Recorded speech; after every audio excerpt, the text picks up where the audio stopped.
Fatalo fatu le ngang whaaloalo I le fio mai ma tala mai ao tātou au whasala uma. Siu tātou atunu uli nei fo I vaenga o tātou Polkalame. Ano ia tātou teimi whatara noa ia mau nei o taitai ala malo. Malo soi fo manuia. Malo le langi mamai lo tō lava papale. A me se foi lo tō lare lei lo tō fio mai nei aso. Malo soi fo manuia. Atalo fatu foi sa moa I lau mai mo mai. Tātou Polkalame whaawau le nei. Ia or whaatara noina. Or tātou malo I winga I mita upu sa tara noina fo nei aso. Or fono tātou kapeneta. Whaamalo atu lo nusai. Ia whaamalo fo I pale. Whaamalo fo I whaiva. Matiute u tātou au ria mai ele nei aso. Lulu matango fia I fi taitunga iai. Siu tātou atunu e ala I le walawina. I le ngā taitono siu tātou atunu.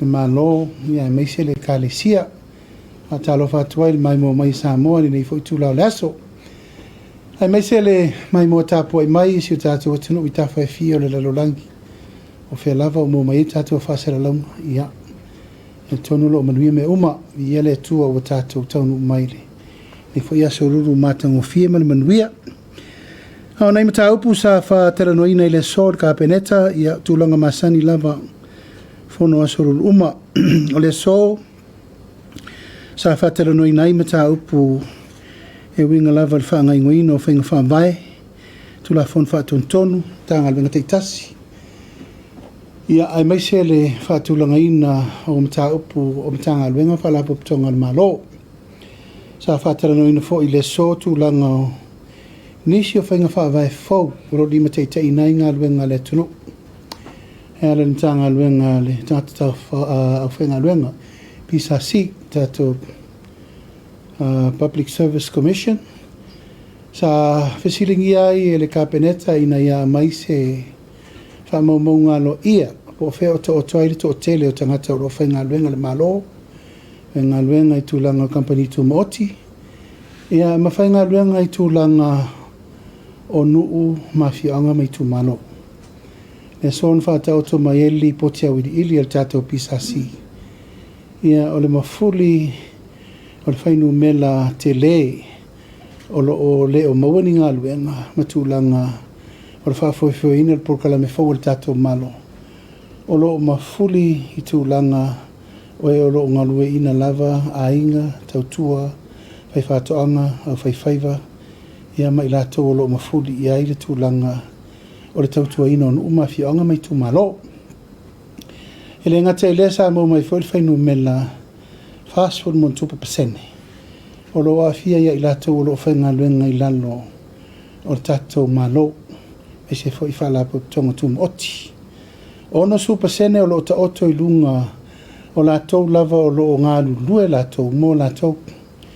Lato fwoi pisinisi mati nae. A pēlai mafuri anga I tūlanga o whatoanga. Ngā whaiva, la fumanu o me whapena. O mafuanga o siringia le tātou malo tūlanga lea. O na lea ua mafuri le tātou malo. E avele lango a ngā inu umawhi o ngā lima sutasi tū malo. E ngā I oi tōnu ai lava I la tōla nei le ono su pasene lea ua mai tauina. E ngā lue ina I a la tō lava whatoanga. La tō ati na e o me whanga. E ma la tō pisinisi laiti. I lo to oto fatasi el tau whainga tātou malo mwhainga wha mai. E te tauna li lifa I ai tūlanga o le atina eina o lātou le wha pewha mau. A tau sao le upo I lātou e le whainga alwenga. Ai a tuu le tala o lo o a ngā I ai tupe mau al tangata la vai. It's self-employment. No winga le whainga alwenga al tangata I mo ia. I tūlanga lava o le o lātina e al tangata la vai I mo ia. Alfa moe le na whatulanga tu nei Polkalame al tātou miliona tala. O leo wadi li whairi fufuanga whatatia al tātou malo I whainga fau. A whapeo le tātou 2 miliona le la fiki nei ia yuni lai. Ua whatulanga ina le whautuanga al tātou malo e ave tonu whono whaavai uma le atunu.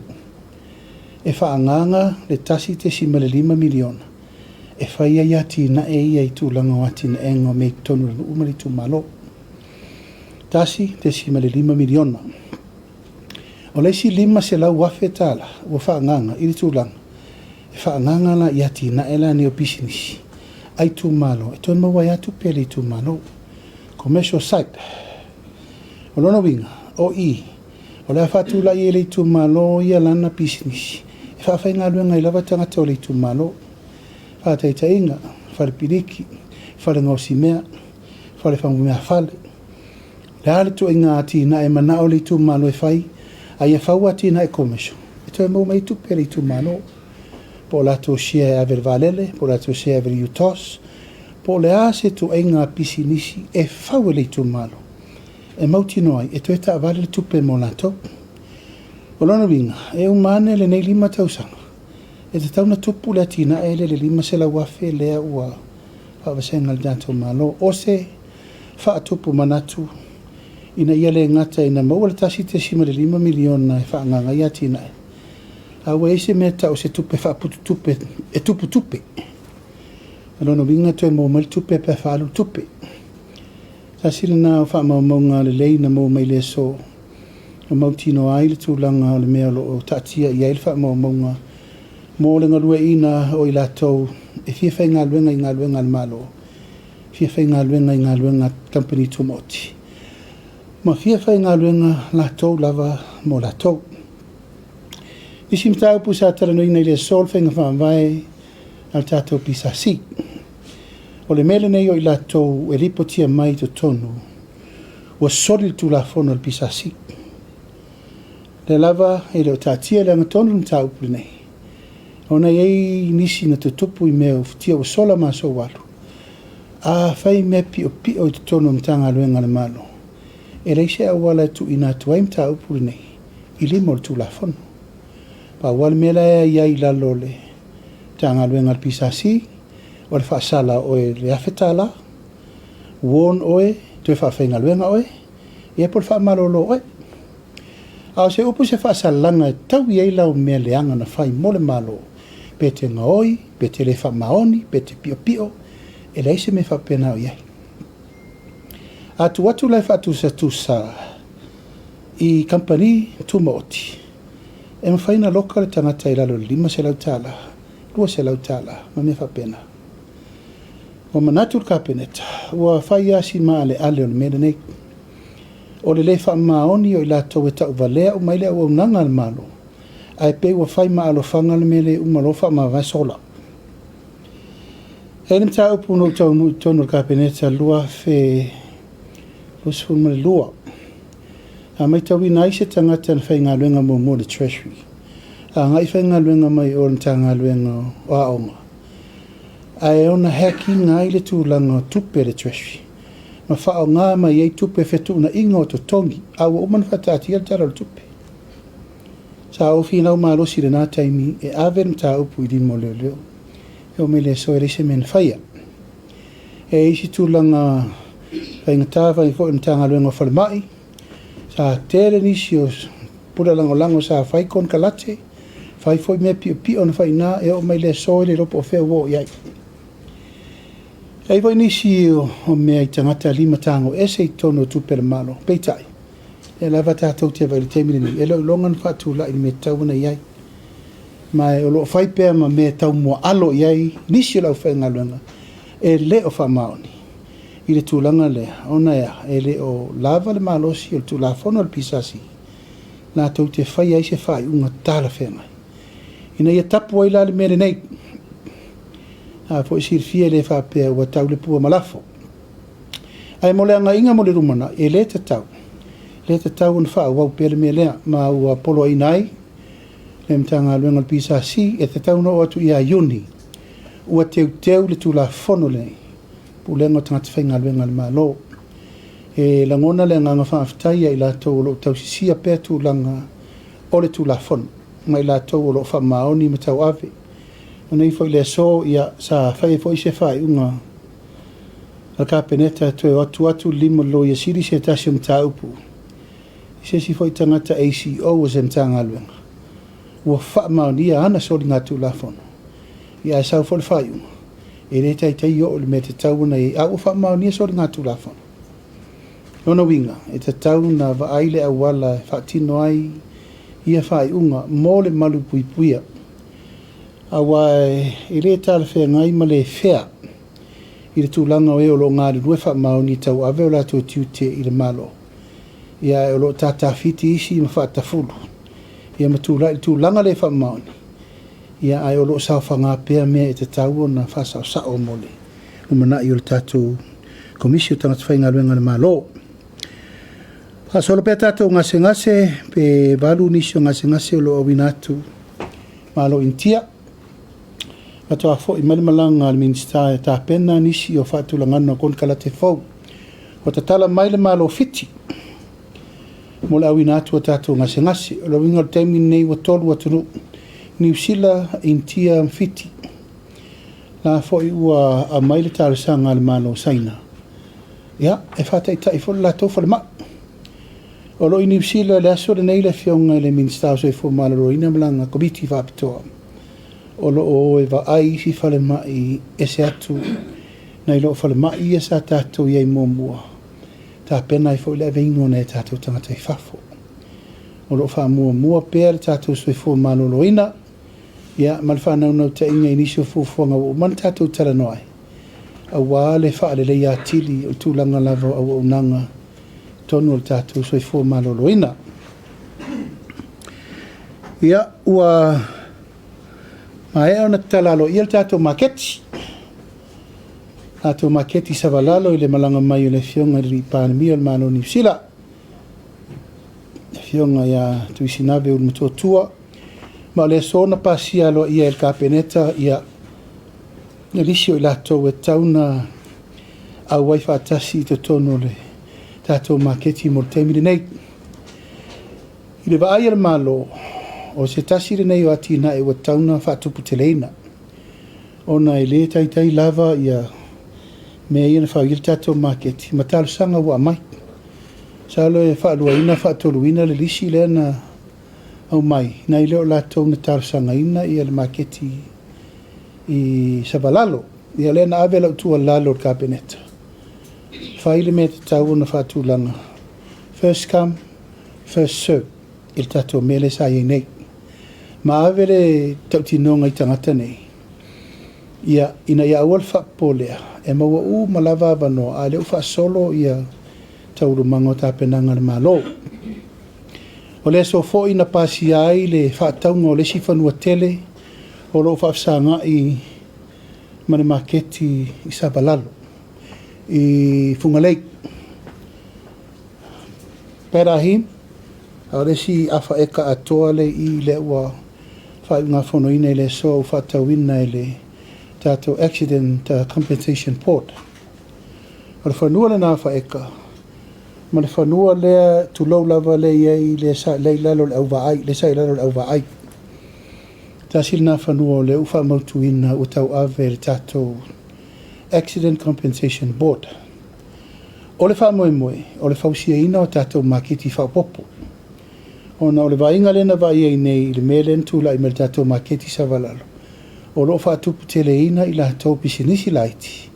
E mana o mia vanoa whapea, mō tatou whamoe mai. Ea, o le sa whaatunuina i le so le minsta o elele, minsta o le ACC, minsta o pisinisi. Ea, mata atu nei na tapena. Isi e tatou maketi fauia e lua. A mata na whatulanga le tapenanga le me tala whengai mamana onga o tatou tangata. Tatou maketi fo i lea i fungalei. Ia, nai tō si whiawa mix wa alora atole mea. Maketi le nā, sa ta tau ana tuu mo na fua lava whaele leanga. Te au fungala au, me ai whaisua, vegetables, me ai tau whamata ma me wapena. Peita, ia o filongia atoa me tau lima o lava whale o tiuru manen male mau mea atoa o lea la ua manatu ai fo e te tauna to e whai umaratu langa o le to e wha tu ese ina umo me nei me lava tau me tau lima tau lava me whapena ave me tauna ave iai ala maketi lava ia i hungalei o te tau an tatou to e fo i aso ia o le maketi mo fua whaele le angal tatou tano. Le whau tapena le tonu mautu mo tatou maketi e sa masani whaitai o sa. O iei wha mo e te tau ana tasi le spot e te tala le sa. A wha pēo la ta pena uta le maketi funga lei mo le teimire nei wha mautua i loa. E reto e ta la tato maketi le i le sa ai ave uma me uta tasi al maketi e tala. Mo le sa atoa, ono leo e tala wha solo atoa le tato maketi i funga lei. O le wha moe ina ia tau ave pēa le mamama le matanga o fio leo e le tato maketi savala. Ina ia tau ave eile tu langa o i e pe ese le tūlanga fo e re tauna toi la ua maini mea mata i tei i pito le i tai ao sa. A la ta pena le leile tūlanga o tai ao sa i tāle tātou maketi le i tāna tasi a iala i o le maketi tala mo le asa atoa. O le tātou maketi le isa wala le tātou maketi faulea. E ua whaatūlanga ina sa le tala ma le lima le tai ao. Whaanga i kuka leo whai kuka e malato ume mai bus stop malanga isa wa ima mewa pena. Ia e se i tau le lima po le ono le fiafi. Ia a iai aso le vai aso. E whaere tato le shopping. Lea lai whaapea le tato le shopping a le sfalele po le so tofi. Ai lali mea na tala me le tai ofto ata puni sifuru po. O wha moe moenga na le ua tapena i le tātou maketi ina ia mawala e wanoa e ina i tangata fo ia i whaiwha tau le fiafi ala iai. Fufuanga na leo whatatia mo nei taimi e wale wha moe moe ole. Tātou tau a veino me tau maketi a e watu le tu a lalo. Pa ia malima malo latou malava e fia maua ni avanoa. A ngā i pēr le official Samoa Land. Ia le stala lo ngoa ia e lalo le lisi o le tātou whasolonga. A malulua tu fo i le mau ese ese o komiti. Ono tūlanga iei nisi o tau sai lalo o tau suafa le lisi. Ia a sai a mai tau iei ai tā lafu tu ua ele i mū tātou maketi. Ia leo o tāra sanga le komiti. Whaawasenga le leipea. E re whaapea la le uma wanoa. Ai wha solo le mele o tātou iei le temili nei. Tofu a wanoa malava. Ia mauala e wanoa e whaatūlanga ai. A ua whai le whai unga le malo. E tapena nisi maketi fau a wale mana ongo lo tūlai mai. O le tūlanga i le tātou malanga le na malanga mai ai le fionga le Palemia malo New Zealand ia e velne ia vanoa tā ua e patuele nganga whaaftai whaapitosi o tātou watanu atoa. A moa wale pa ia i ainga ma lātou tama mo lātou ainga. So ngā tū mō mapule, tū au mala taua ingi le taima le wā fonti. Ia, ma si o tātou watunu a toa le tāpo inga mau, e me se fo i le au whainga luenga totofi e le tua. Ona ua tau nuu manumanuia le tātou taringa malo. E le lai titi le tāpenanga sa tātou i ele nei tōru aso. Se tāpenanga te le, no se tāpenanga fo i sa i ele talitonunga e tau nuu manumanuia. E i lawa ina ieina i lui tau mwhawhi tauli. Ia ai whapena le soifuanga le ase whaiva e unoma se mau. Mori le nganga whaaftei tele wei malmanuia nei wha moe. Tele i tū tā ua sa mai tawina. Ia tūlanga i whiangainga wha malo. Ia le whiangainga le tātou wā ma le leo mai New Zealand. Sa malanga whapitoa mai ai le minister leo. Ia ma le minister tiute. Saingia tātou MOU te tele. Ole e umal masina le nei wo mai leo to lima to ono mai New Zealand. E ngā lua i tonu ntanga luenga leo so soni. I ona vai ngā SS e lena saini el tato MOU. Male whaalau te leina o le to mai su enga anga waa. Ia mai tu mai tiro ai puipuinga o le sanga le mu. Ai mai se le tūlanga o le whalau whasaina. Male tūlanga o le ao ina, tūlanga forensic. A me se fole in tau le leo.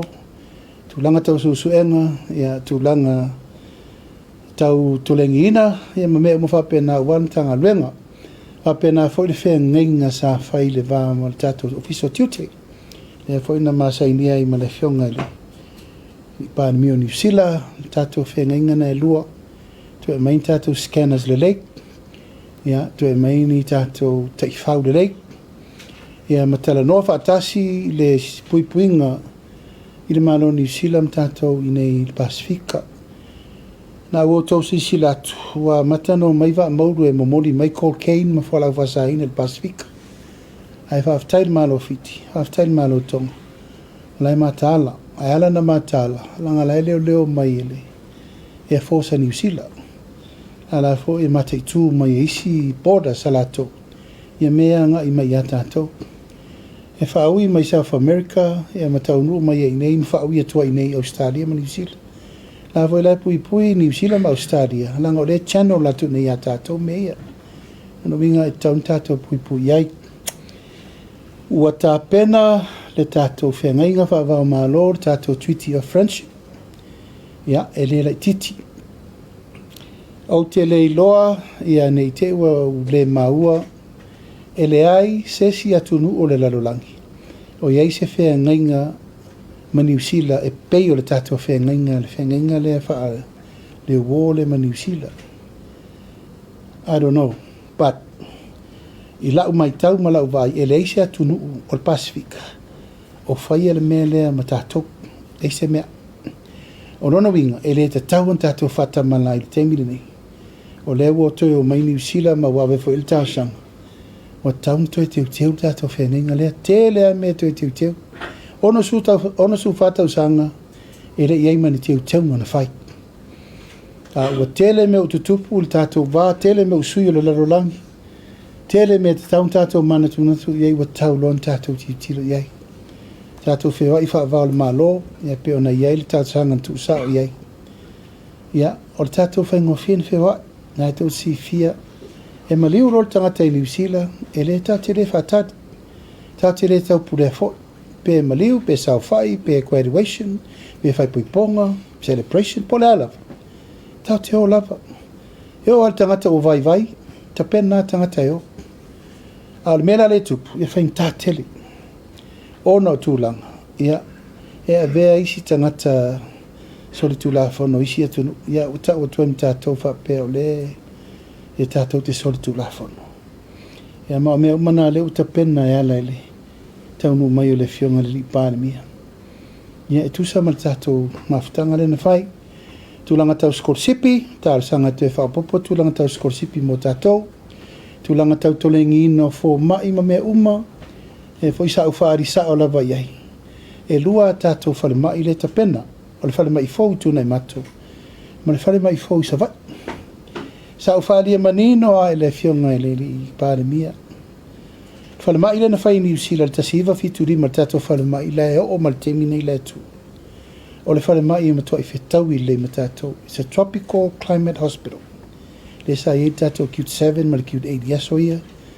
ma wala uma lava nai fe lava sai fare fai lele fare to maiti a wala mena lape ya tato o le maintenance a fale maina it was built to last lango New Zealand la to tapenanga uma tato health system New Zealand foi tato tapenanga uma lava tu lango so se fo mai qualify le mai va fo New Zealand tato nurse qualify le mai va fo New Zealand fo e la sa mai tal sangam failo mai o lo iai ni koses le lei e tau ave tene fo mai e me faina lato wo o tu langa lata i le fo mai ele o tele le fo mai e me faina lato faita la vai faina lato vai ia tu langa pe lava o fo mai ele ai mo lava no il tu langa so ni il termine shock o tato fo mai e la ufatara no tauna ini tatou teine tausi pasi le leila ua maua lunga tūlanga o lato wola o ina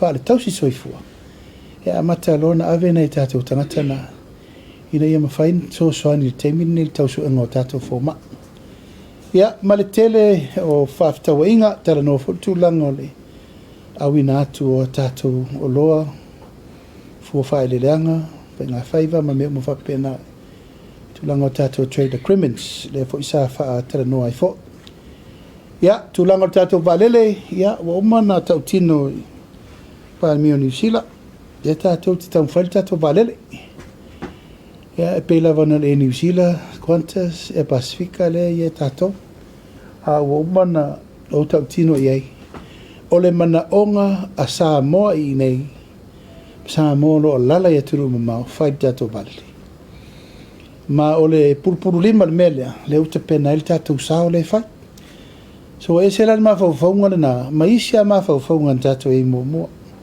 Taimine nei, wo tato madili. La tato wo e fight company vadile. A tato tau whaisea o mai. Ia, o le whaalo to telefon na le tato malo.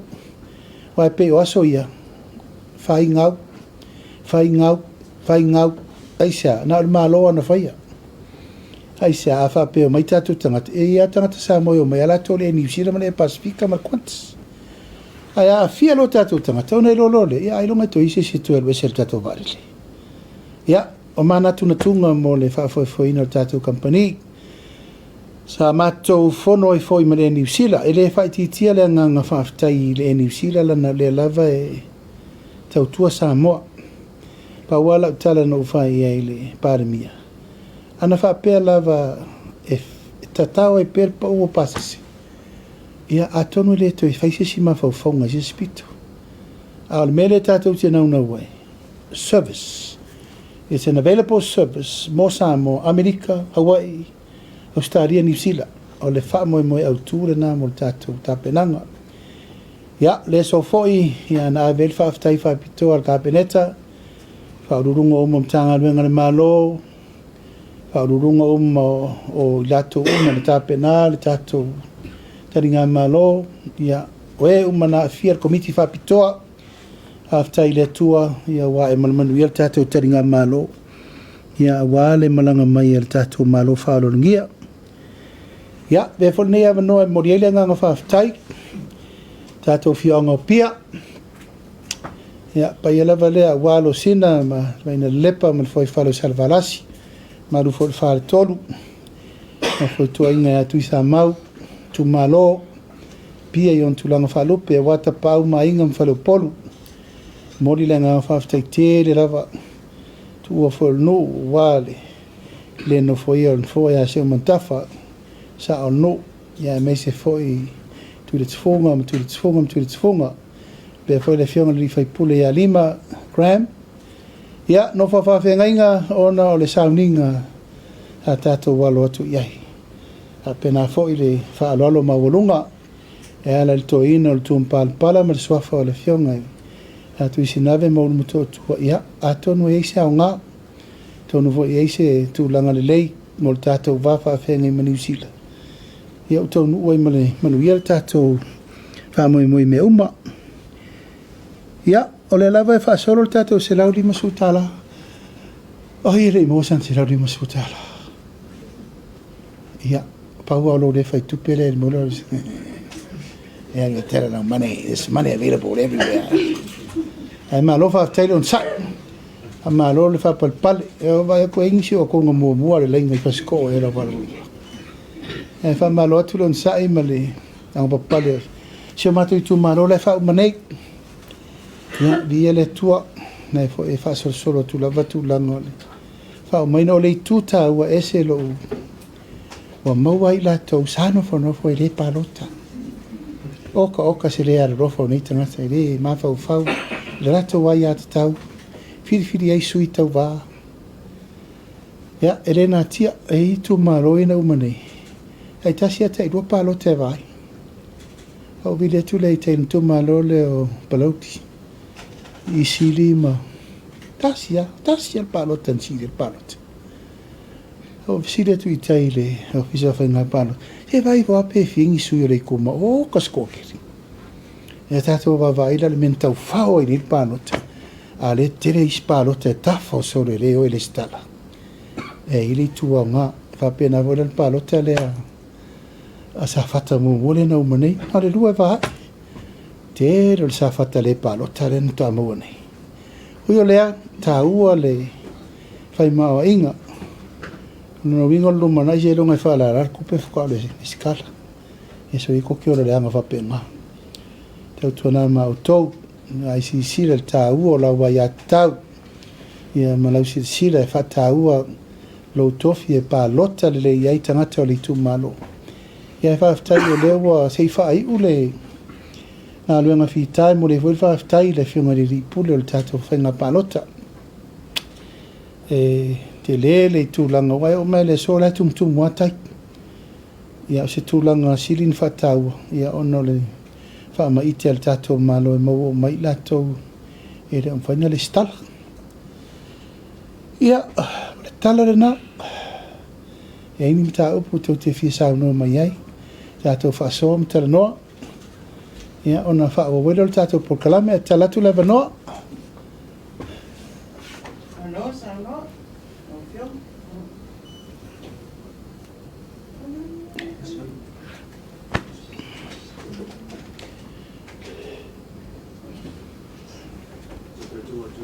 Palemia, whātaro whātu lau whionga so amata me atu wai tasi la walata fsidi. Lau whionga i le mta upu muli lava lea i le se lau lima se fulu tā la leua. Tō telefo i tu malo ua whase fua. Ua manino uma ia tūlanga o tai ala sa whase fua ai.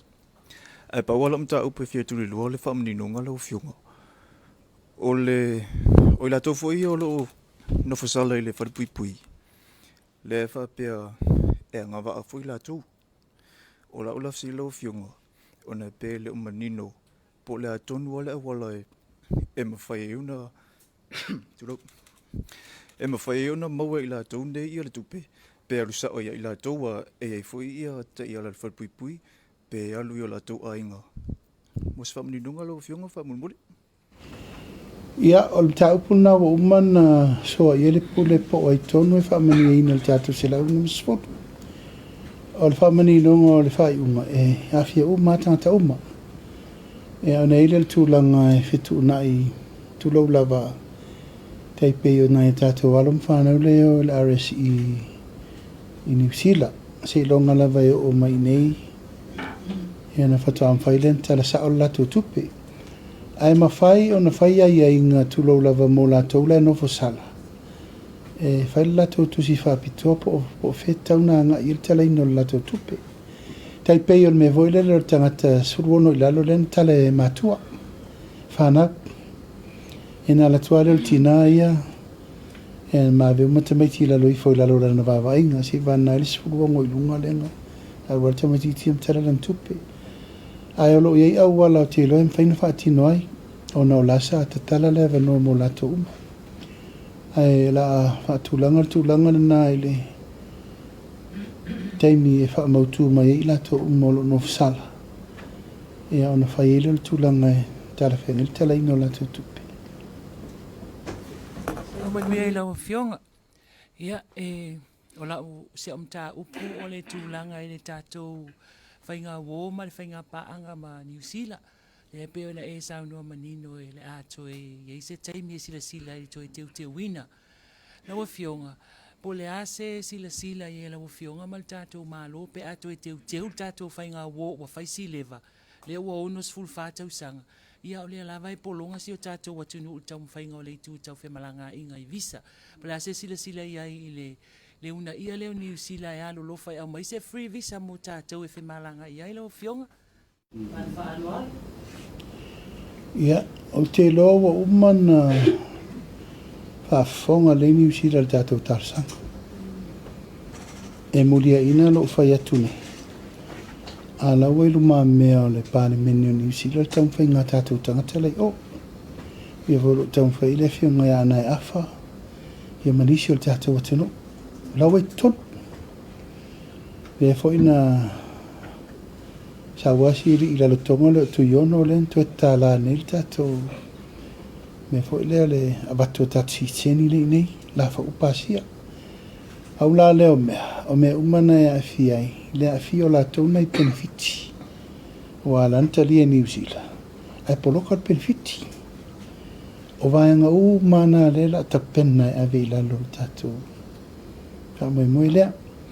Ia te au lava ia i le mea lea o le tātou whio i sao loto.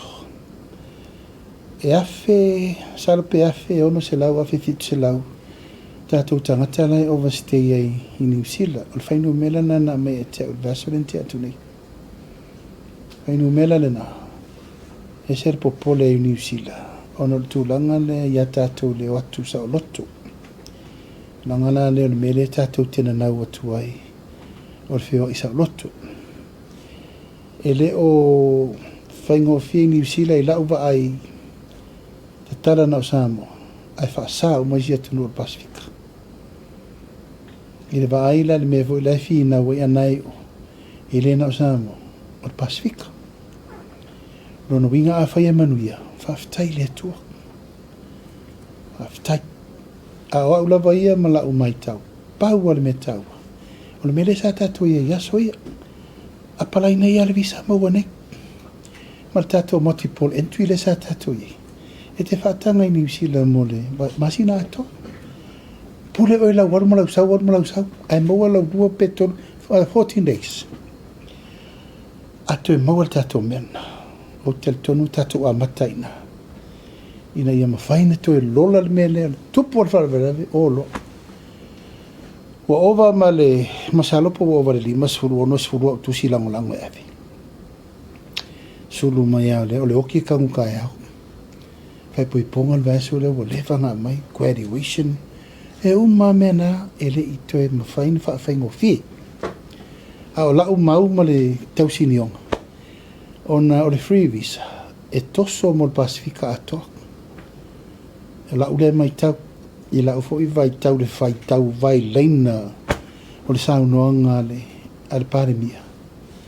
E le fai ngofia fai unga New Zealand fai. I fai ngofia ona. I le na o tātou la gova stay alai o. Tele isi tunu le Pasifika tala mo mua tonga. I to fiti tātou maisi fo I atunu ulu. To tele isi tangata fo I lai over stay ai o. Ai ono le tātou na nau atu lava le tātou tuiti.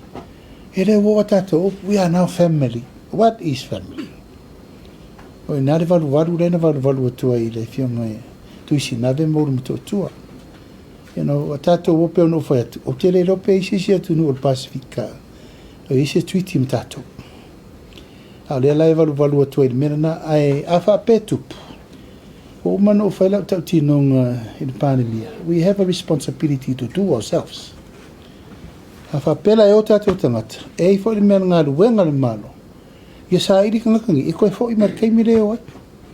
A whape whakanga. Whaftai. Nā leo mi whakangai. Vai aso rua vai aso. But we have a responsibility. A ova man rua vai aso. Kau koe whafoi. Wale wawean koe ka pungi ere mea. Hai kako kāria. Ato taria, it's under the agenda now. At talo I le if so soni. O isi me umai le na le visa. Te le I mta upu lai whatara noa. Al tulanga lava ia ono le meo le wari lifa I el tala noa ngana nei teimi. Ia. Ato lafo le whautautanga New Zealand. Tuli noa tali ke sinira kama nuane noa kioma. Tulanga le treaty ko tato kama noa. Osu whatau sanga le whatau le ainga. E yele maua nisi whape foi lelo le upu wasani o tātou e New Zealand tongi le moa ule apa tūlanga whape na. So what can you do ia ensure ila retain a tātou family leo iai nei? Ona su whatau sanga tau whai tātou. So what can change e mawhai e ona tupun mele SML tātou wai ngau tu atu iai? Ole ia te awia. Ole whawhitauri na len tupun hei. Sa taun tātou mata I tū le treaty le sa tau an teu teu. Maybe every 10 years ma teu teu. Se manu e address umar tele o issue. I le teimire nei, I alela ua pile up uma mea. Sa uma priorities ia. Ua tulou le whapera ma fia o li poti no o vea I limo o tātou foreign affairs e ta pena I le pepa e alu ia. E alu Palemia mafi. O issues uma a tātou I nei mea uma lana ave. Sa o tā pāfo I ar fina ngalo tātou whono whawhau tua mana I New Zealand. Au mai le fina ngalo o le mea lai soi fuwai tātou tangatai o. A wafo I awai nei, e re I a fia le malo I fina, unga ina whai nei o le citizeni. Ea, ma le free visa. O tātou tangata lai o no ifo la tau fina. Fesa tu le malo nati. Sa fata fatato. Taimire nei. O mana o mia le momoli atu I lungo diplomatic level discussion. O inala. Fasanga le leima I fufonga le malo New Zealand. O le wafatu e tātou whawao malo. A le anganga tōnu ane nā leo ta pena I le mea leo o mana pasi nel ka peneta le komiti whapetoa e a mata na ta pena le reviewinga o le tatou treaty of friendship. Tu ia mtanga luenga tolu, tanga luenga le Palemia, tanga luenga le Waifafo, tanga luenga le immigration. Eno mai le faule a wivi, ta pena ave New Zealand a mata fataltano. Ma lo fai una na mafai nafi ma le fiona le Palemia New Zealand, ta pena atu me uma. Ia ma ta pena lor so tanga usa uno sa o mai al Palemia New Zealand ya mato uma. Ka peneta hei. So tai sa al minsta so fo malolo ina ia sa morto minsta so fo malolo ina New Zealand. Apena fo ia minsta leo apena fo ia mau al so tai ngale ia no fala ia mo ma va langa o tato va malo e tala no ila lo foreign affairs ma ta bu fape ala ngangol pa bia la o sa no mai o pe al tato va mtu tweet ua fa ngo fie fa tala no nga yo o tu te mi finalize me tau to mau le fe mala nga inga i me le ia e pe fa penatu se tala tele me tau a no ia i mata tum tau pu priority fa ma ia male so fo ma a onga ia mata to visa la le fa tafatu ala ofisiri la fionga o le tulanga se lauli ma se furu ia sa mai tawina foi la wa ia to fa tan no la tunu mala to ofisiri ai pe le avea ia tulanga le ma tulanga tu maui tau sanga umala wa fionga wa ia tulanga pene ile ma taina wa onga la fionga la mera ku oi pa bese mele ata to mata itu e pe no fa ia tu nala na a ese manato le malo ona o tatou taunu uma le taimi wa avatu tupetua ai o loo iai le mana onga e whamuamua le wa ea onga tau i le mala ea onga Malaysia mea ia nal toru masina le wa mai spenda le 1.8 toru wha masina fiki le si tatou 2 miliona ni June July no vinga tau no atu ya fa ungo me wa uma 1.8 ata pena ile tau no o tato 2 milion na ile tato paketi fo ala fu pe no fa atu ele uma I poloketi compulsory fa per malo ele uma tele si me pe no fa atu lima se la wa fe le fa nganga mo me le pisinisi ai tu malo mo tato pon mo ele ese me fa pe sa itu malo na mana na o mai tulanga I mene yo pasi fela wita mai tia onga o lori e whainga alwenga o le masini e whaata wai pala mo ne mama ali tu malo that's generate revenue for the constituency e lau whatala I tulau lava le tātou te lolo mai tulanga o tapenanga o mea aia alon whanau tau sanga fok e mana o mia le generator mene e o e whailato o mea umane le tu e watu hui whafoni mea he mai ai to tonore a mai ai to tonore tu malo ano mon fasi o pua o mo o ma memory ku malo fa ko me fai me e re tu fa anganga se me fa foi e fa tau mai ai a per tu langa na o se mere lei e le fa tu o ala tato matai tu Fionga tulanga leo le no fuanga le tua ile tatela wa fionga le sa su ina sa fu ina mo le marketi Pole ase fufuanga al malo lo sila I mo le vaenga wa te lese se langa tupe sa fa peona fa tino ile nei nga luenga la ofionga. Ole mantuo ina le sa fa pe sifi ka ko ma ke kile wo umelu mai. Aina tula I mai lo le fenga malo fo mato lo le to SS. O teltono e fenta la vana fe pito na tua. E la na ilona to decide e to e amani market luma. O ina le o to sisira tati wale ofi e pakanga I to tono le tati itself le la o umana whaanganga I fufuanga se me whapena pe whape to e mana miani si ka paka to e whapopo mo tati la vaia o le wha umana whaatau le si pis le luma mai whapsanga imsa valalo le ai ele whaleta vale le rental car na ina ma le si pis na so o toilo ma le McDonald's fa mo fa tau mal tato malo ono le mafuang ia tau tau fiofi fa nua I te tonu le taulanga ia umia per malo o wanga luenga mo le malo Tu lau lava fo i le vo tātou te pisa o leo mai company mai fafo, mai la tō mai fafo, o mai wha tau le tele o ele o taulang. Au i nā le mena e lua o le la atu e so o mai e ka paka le. Nā fo tātou vai le tate o le ofi lava, wha o ngā tere le tate i tūlanga on tanga wha palemene, ia le nā fo i ei nā. Ai o te loa i le atina e le lei e le tātou malo i wha tino i nā. Sa noi lau fionga.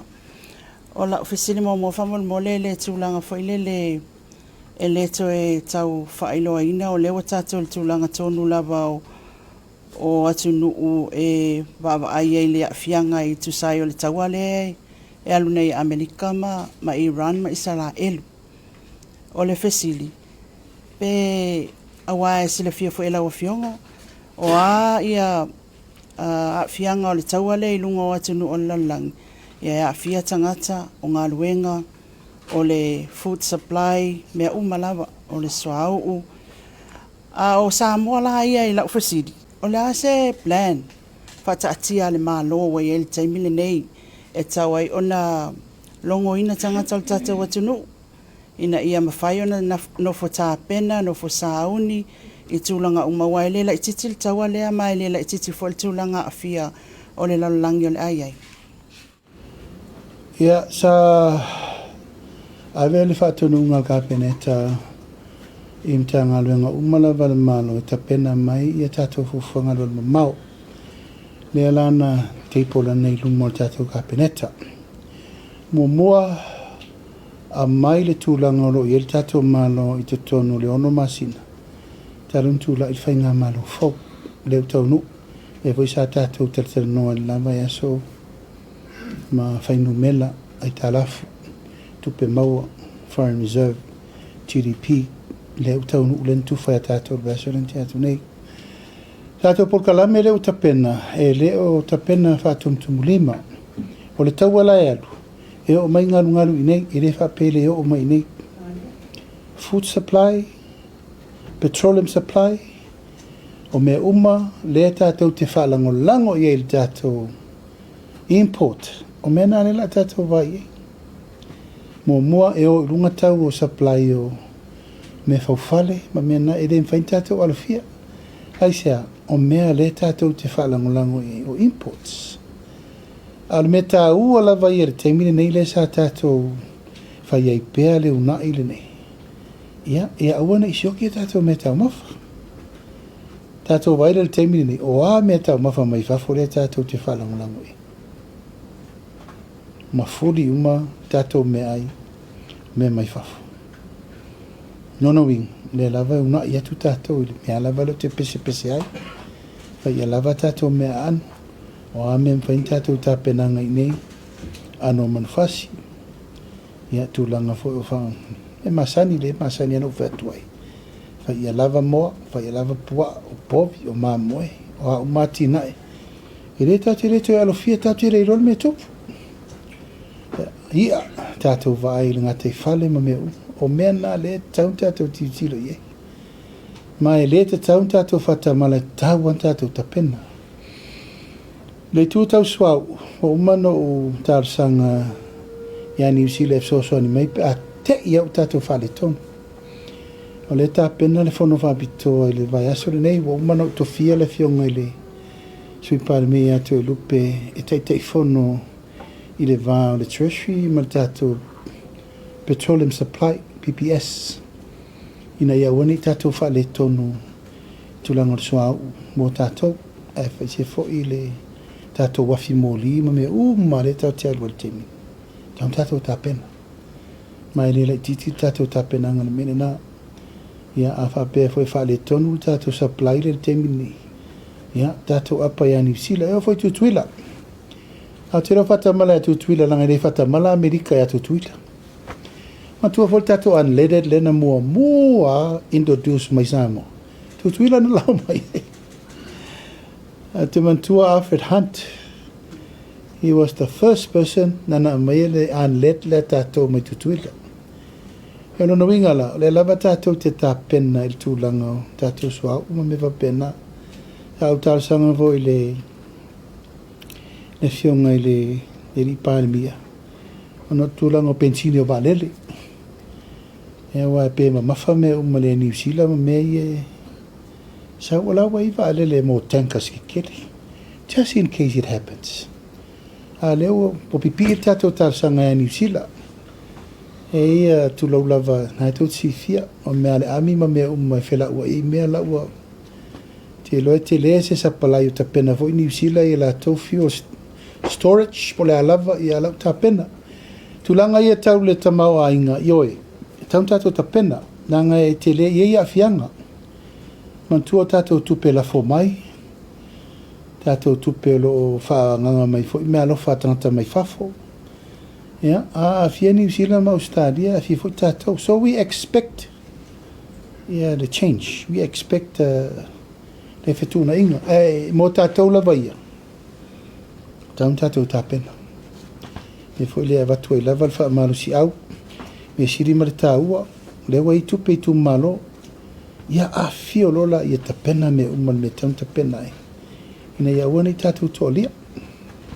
Lau fionga la silona lua le matanga o fia ia o lau sauna ngau fa afonga fo ile tata wa tunu ia me se fo ia le au fa sal lau langi ile lua tano ngama le Palemia New Zealand ia tata fa tata no nga fo ima fasilia le autostala e fa pea e te alofa muti vale a ile tata o media ia o se vaenga o malo fa atem kalas. Lau fionga o oia le tangata lau ilo te ilo e sila fia lei. Lau fionga le public fika.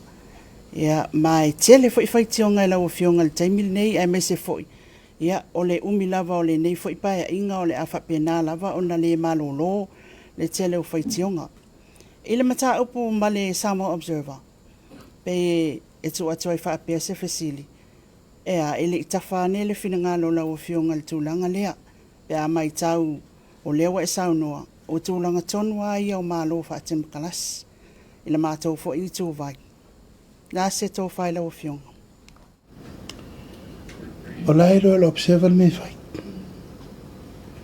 O te le manatu e whaere lea fua lau fionga lilo mai a val tarsanga la observer ia. E la tsi fiel me tauna fai. Ioe, a lea tau wha so atu le tele o me se le ai fai. Yo mai le so le ai fai. E le ofua se tap. O la manau e la o te wha alo atu. Ai le mawhau mai la. Let's be fair. Let's be very fair. Yo le ai tau wha so. Yo sa mo le tatu te iei. Al fare vela, tu low lava. O politicise le pepa. O pusa o alena. Taimi o sano malifa. I respect the man. Tusi le tusi a sano malifa yaso ia. E sau maleo o ngata ua sau. Taimi le nei. Wale kea tangata la tia tusi. A sau a fasioti o ilan defamation. Faya. Even if it's right or wrong. E faya. Fai mal mauti no. Fa tau tau vale. A aso ia le mena le ino apatu per mele. Tu lola. Wale tu tusa le ma fau le tangata na fau le va. E me tangata fau le vele va. Le a iei au wale fa iei mea. Awe vei o maltaoni. Fa tau tu tu ma. E reise se fa tau tu le malo. O le malo sa moa e va aia tangata u. E la va fena oso se alofa e fia va aia tu. Ina le ma fau me le vai.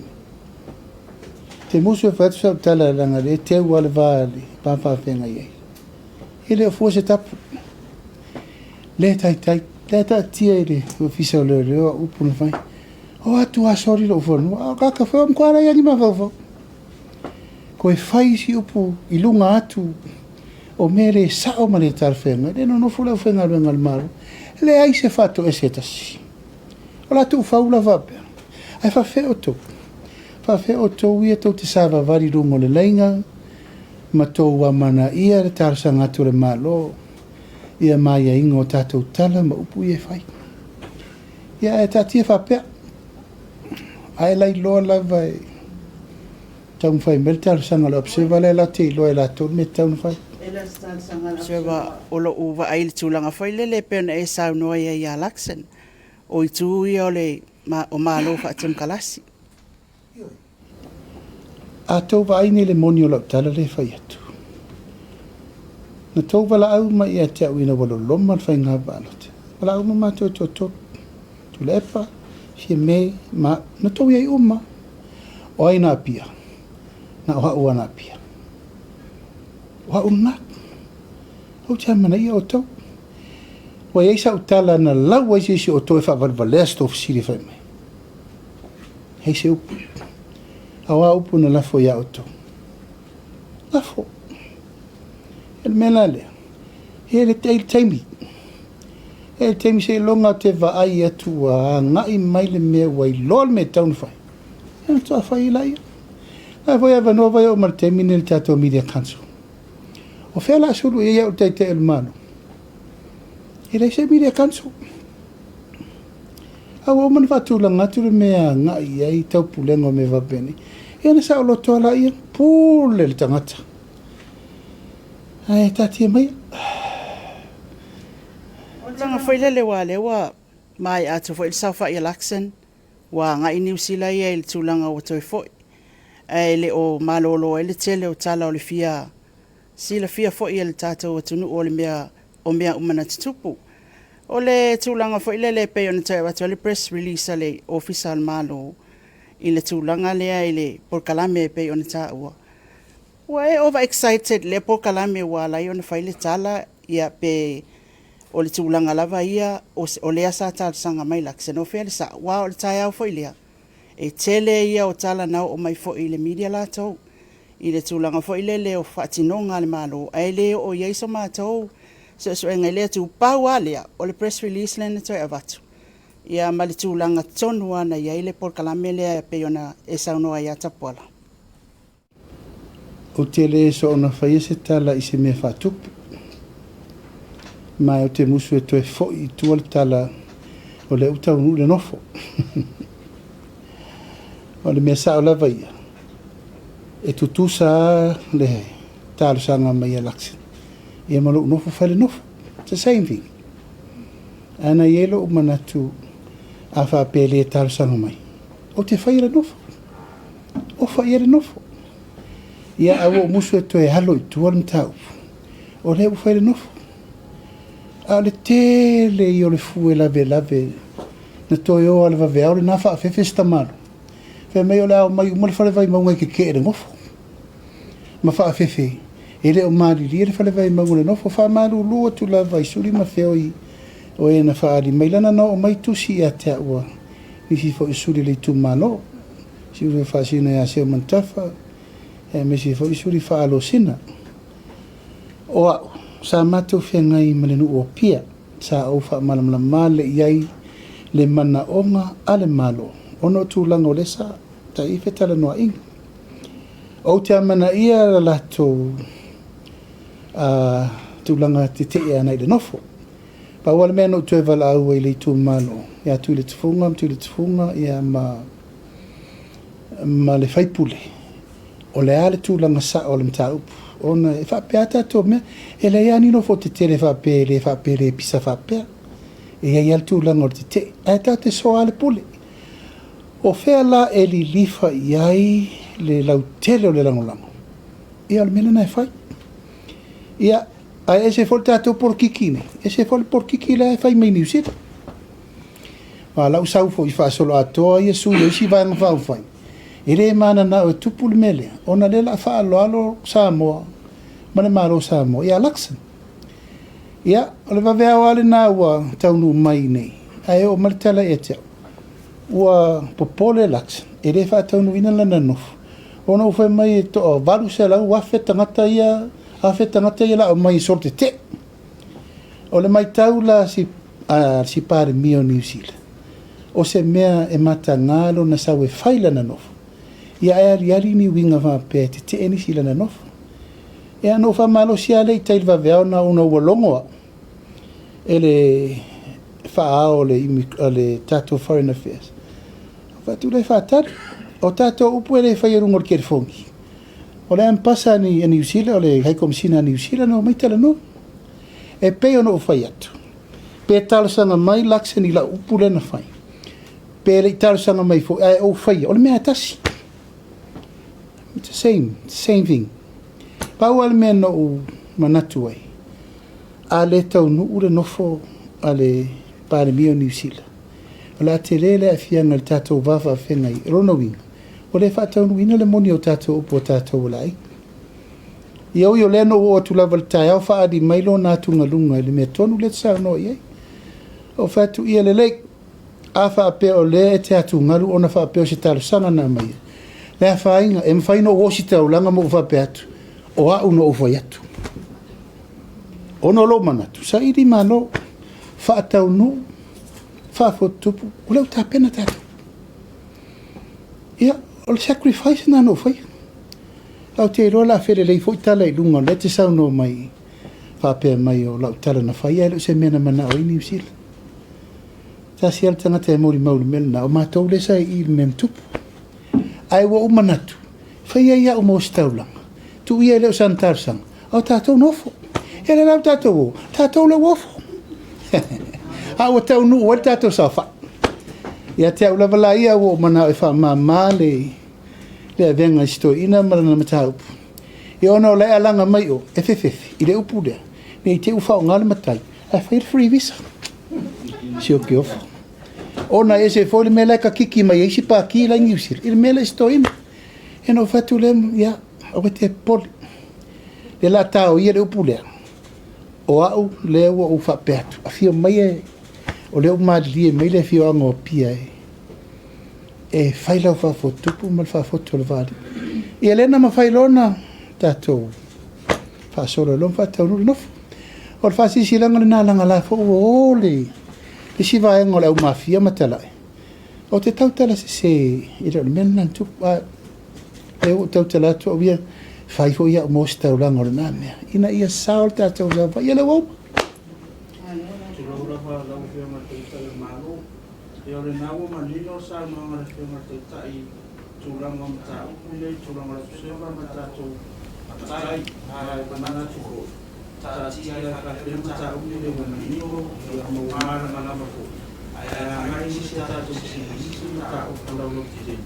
Sa mo e le whiunga te tai. Ia mahara te maka o tātou si, tō tātou si. Malo, la sa ina whiunga.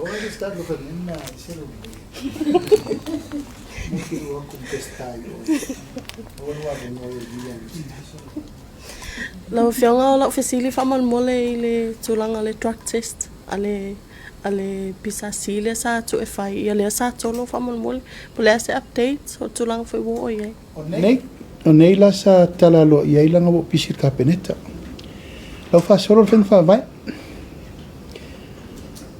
e le tu e tawhia tātou la va o pasir paketi le srose fasolo ai ala fasolo ia tu sayo na lo fianga le minister le mtanga luenga leo e ho le so le sa launch ai foi le la to pe o se ta ia la foi o le tau le drug test pem fayo na e sa no lo fianga tau fa manino e wa mo ila va le sa o mai le press release fa pertania fa mo lo fio pem fayo na e sa no to no i va henga o tau la ia ia ta ia la le fa mo Taiala ia, te tusa le ma le taiala al pisasi, whaamalusia.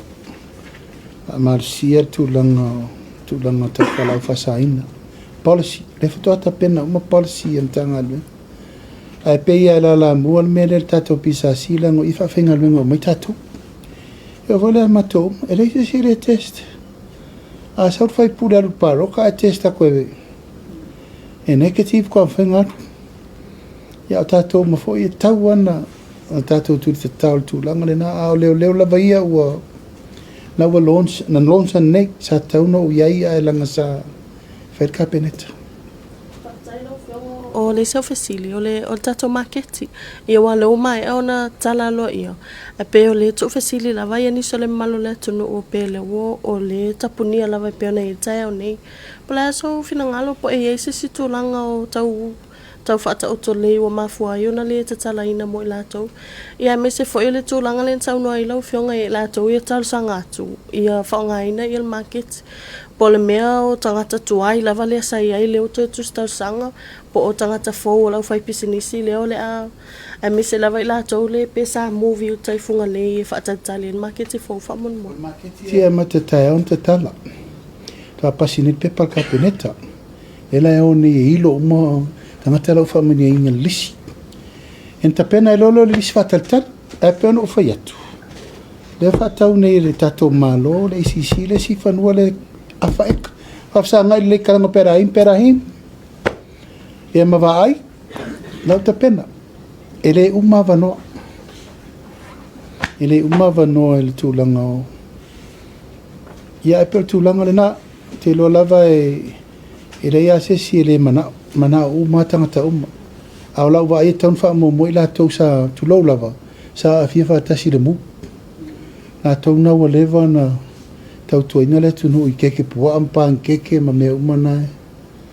Ia ma lau whatau lava le sa I tonu le tato Agriculture Store tuai. Ia eri murfale le tato makitire nei. Tai lau whionga la umu fesile muli o le tato se lau lima sfurta la o le lewa tali manino lau whionga I la tau I no fosala. Ai mo whanau nei whanau I no fotono le SVSG. O la le whaanga solongo la tau e avisa o lava tino I tupe I le SVSG. Whamon mo. O tuala tala rino vai atu. O le se lau lima sfulu o su whatau sanga I lalo. Le alu tina tala ia tupe tamaiti SVHSTS o le sa fetu na I le sa whalongo atu tautua I sa whatalua sa whatatas o le va faleta tasin faleta lua po fe pa u iaile le se lau lima sfulu alae te lo ave sao I limo tamaiti wa to te lo tamaiti la I tauna ave sao I limo wa o isi tamaiti la I o la to matuana fai el tūlanga o le whao ngāri. Pai fo manuela o whionga a lolon sai. O la ofisili whamon mole la o whionga o no leo te iloa ele I stato Feiloa'iga le vai aso lentea. I ona safia ngai fo I la o whionga e meisel kapineta mal fontanga palmeni. O le lafo lea sa whaatu e la o whionga whamon mole whaasanga I le taitai o le itua ngai. O le sui taitai ia e mai se fo I o le whailau tusi.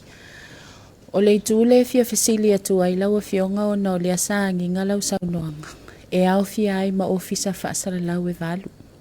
I le lafo le asa atu I le palemene. Fo I le e whaatino su enga ia e mai se fo I o le ofisa o lo ia sili ma le matanga luenga o leo. E ma whai ona whamanino mai lau a whionga whamolmole. Ia po ai ia ofisa whaasala lau e valu whamolmole lau a whionga o nau telefo I e ua tu fesili. Ia ai pe ua o le avanoa leile silingi ai lau a whionga whamolmole. Ia te loe le tue tau whamtala ina le nimta upu o mavoino wharasia I tono le palemene. Ia te le teimi le mawhau wai. O misa teimi. Le lai titi teimi lima tau sanga. Chaulpa inga whaure nei ono fitu masina o mawhau. Fai taofi, fai tu, talo. Tono e fua stapu. Hei mone lawa. E o al tae ao arena. Ia sa manatu se tae ao. E mawaini mawhau whaungore lei. Ia maltulanga lava leo le bawhero roi. Peita. Ua wasua malia lava le mele nei o le tula I mai lava. Fai ha upu matala. O a tato mele tula I tula fono la itim tula fono tu mau. I le vao le fai pule. Le vao le tau singo le mamalu ma le tau alo tula fono. La lau tau whafonga. La lau tau whafonga atu I tonu le mota. Ia, peo nā le sa neina manatu a tau rona fai loa. E le te tau na tu whaua vapea. Wa lava temi wa uma volo tapusa ono sa. O te rei ropo rale si tala la tu e fai. O uma fale atua, o uma fale tangata, o uma fale ainga, o uma fale uso. O le ropo rale si me la fai. Ilo la manu manunga peo no fai atu. Se le fai me nei fa peo se pui so mamalu.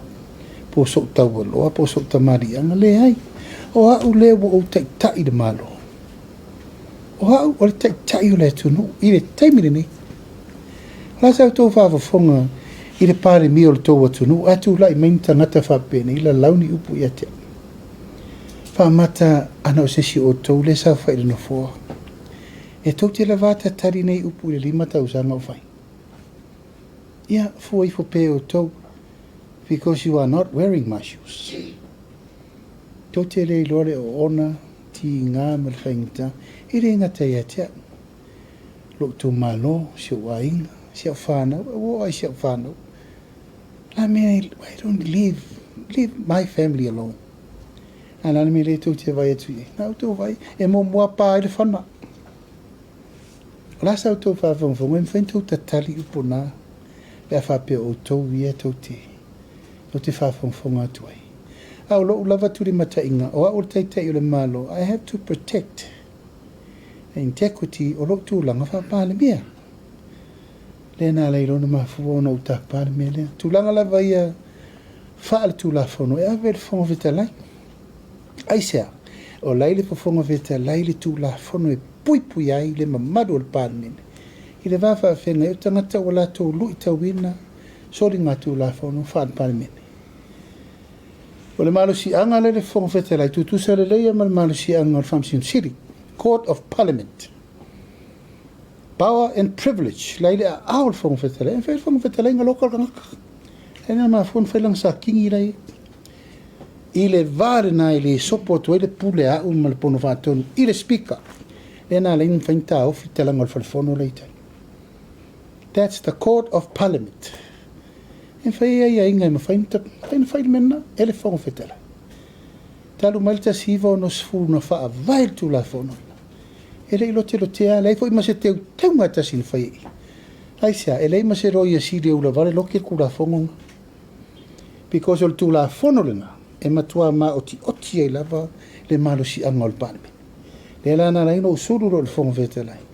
O le au tu ina atu, ai inga oma o le mawhau whau le nei, whai pea i le ao ma le pō, le nei 4 tausanga. E ma le nei 4 tausanga o tau na whaisi o whinaunga whaaporo, wanga wha le pau whai o malo. E le nā leina whai. O le toa valu le no taua, ia, se i o i nifo le tūla whono tō lore. Ai loa e o i le aisau wanga sala na whai. E rana me te popolei. You don't have to worry to the others. You know, wha longo I whartu stala ia na tere na upuleanga I le Palemia o le malo. Ia, e nā sauni lei mai lea. Ia, tā pena me se lauta mirsanga o le fusoka. Ia, lau umana mo mori. Lau umana mo mori le mta upu I te le Palemia. Ia le ro lauta tō mai rola le vai tele le whafo. Nā la na tō anga e wha. Ia whaasanga mai ala. Ia, ere, wa umana whaitu la whono. Po fel tangata e munga mai whafo. Lau o mana whaitu la whono na mai nei. Aua nei tofo se si. Wa le ano wapo poa I tu lafa. Fua le leile me aua nei I alu mta inga. Ia wai, umale melena. Ia na saunga, you take the consequences. O no lea. Le la vai wha malmala matu. A o le mea leo le whai atu wha matalanga ma mea le tatu malo. Ia ua ngai mai loa ma upua matala le whai. Ele umi, ala o sau le specifona. Ele umi. Ia, ma ata. So who's going to make the last laugh? That will be the most important time to whalongo. Ia pau ala mea no e whai. Ia I le la pata inga langa la so solo wha awhir mele. O wha whaingo fie. Ia no wha whaingo fie na ulangia le malo. Wha whaingo fie na foul malo. O le maloa. Malo o mantusi au I le tunu. Au le mta upu ia ua I le mwhaintua tauwhi. Tātou lea. Au lau whisili mai I lau tūstala. Ia pēr no whai atu ia liro mai afa. Au wal whae le lea fu oru. Ia, a whai lava si tātou talo. Ia alu atu au rola vemri lo mai afa. Ia ro mali. Ia, tūlanga na ia I tātou whamai mo. Ia ma voi wal tangata I po au po tangata na whai. Ai pēr no whai atu, lua se lau mon tupu clips. Pau ala o mea na whai aso ia, o whaputuputu wa maa iantau e mai. Ia mwhau wale olo e tau punipuni e tuai la tau sa tele tala. Whale tonu ma le whai le malo. Ia pe whapena se tala. Fionga. Ia o lesi a ofisili whamolmole o na o lau fionga minister mtanga luenga o leo. Ofisili tuloa. La se tūlanga wai ai su engal mtanga luenga o leo i leo fo ia sa whamalolo le tu mau. Ia o lesi vaenga o su enga vo ilea il maliwa i o il tamaita i tustala. Ia e mai se su enga lea fo isa whaatino il maliwa lea li ilea sa maliu mai ile vaa lea sa alua o le operation a leo whamolmole po wo o mai. Te whautua ina lau fionga. O sa o al komsina o leo.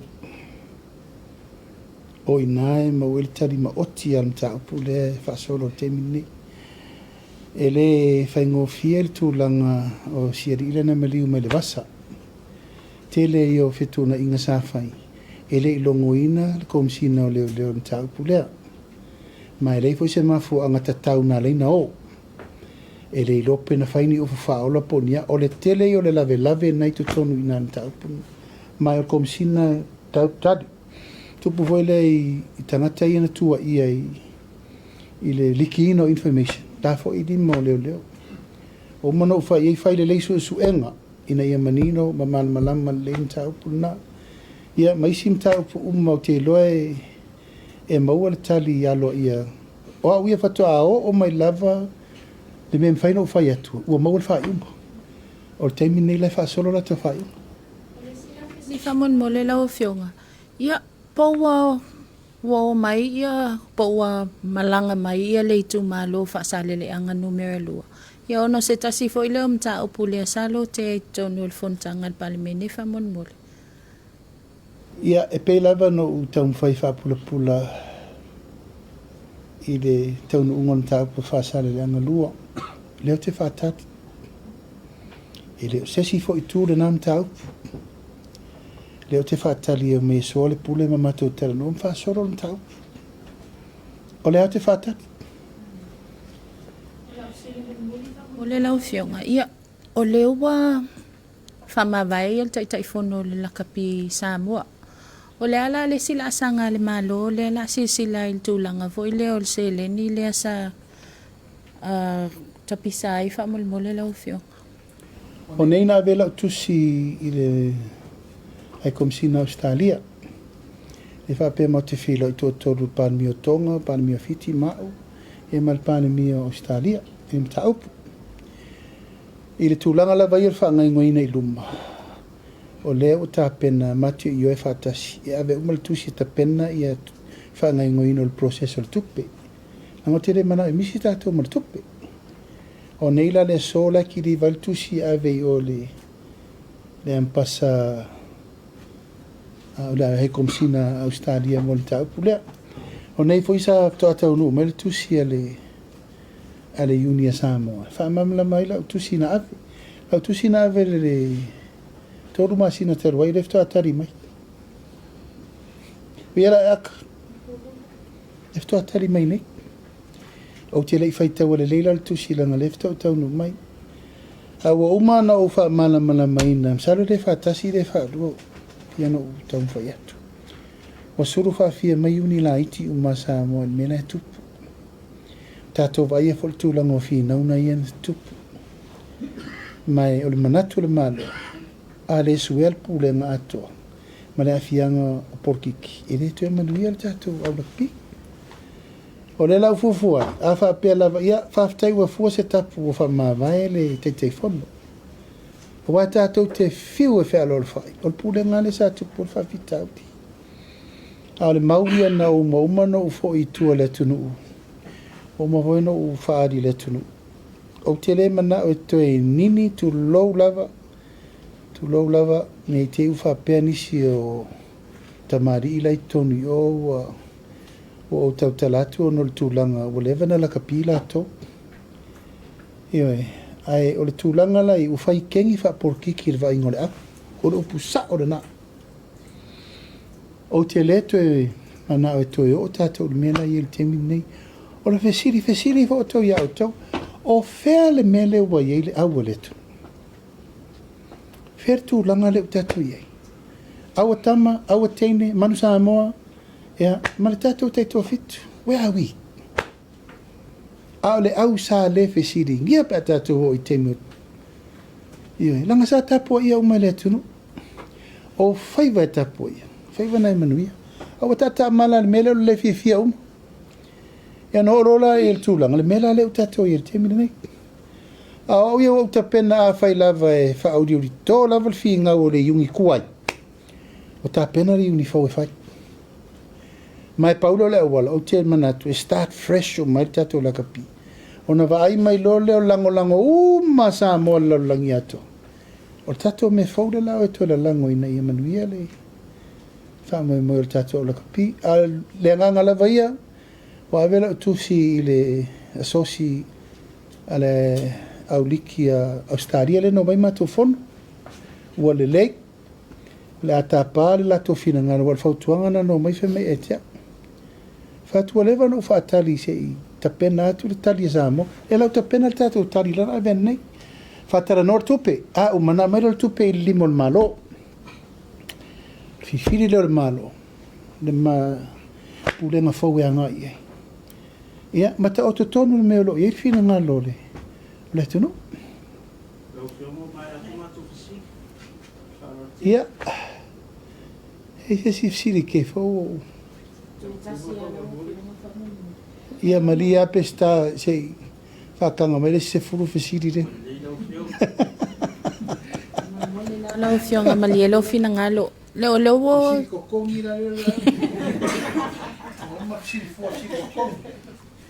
Leo wo toi taliu mai i el minista voi leo mtanga luenga tsele le sa malanga ono tato le vaa. O le voi wo umana sau no la wo fionga le vaa le au nga le vaa le sa tu e le sa fata o le spa. O la se report mai il minista o le tulanga voi leo le tupele wo umau na luile i le vaa fa mon mole. O le vaa e faita o le fono fa bitoa au lo ia sili o le fionga sui Palemia ma le board. O nei loa ila i o le sila sanga. Ai o le vaa e te le fo i lava le lave o fai ungan tatou le faia. Te le e la tau whaine so le pure lana ova ma luas fu mon tupu miliona tatou tupe. E re mwhaila na tia i wha per tupe. Tau na fua le malo le awala te whaola le tupe lea. A ua mai ne whai ngā malo i tutonu o atu wa ai siaki. E re sao ngā le mure wa ai le vau ponu sa vai. E re tali te onunga tu lou lava.